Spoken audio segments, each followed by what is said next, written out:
लोकसभा आणि विधानसभा निवडणुकीनंतर बारामतीत पुन्हा एकदा दोन्ही राष्ट्रवादी आमने-सामने आलेत। महत्त्वाची बाब म्हणजे यावेळी अजित पवारांविरोधात सर्व पक्षीयांचं पॅनल एकत्र आलंय।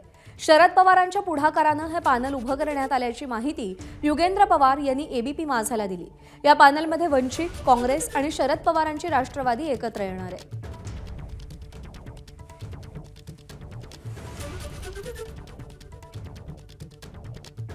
आम्ही सगळे एकत्र येऊन हे इलेक्शन आपण लढवणार आहे।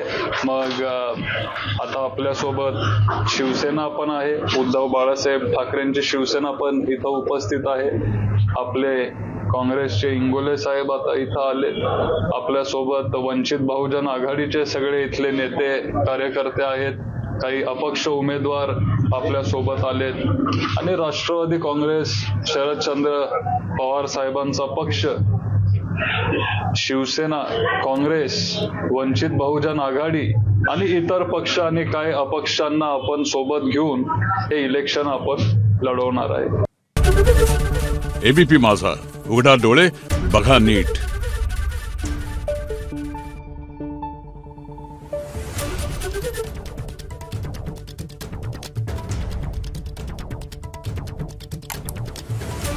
you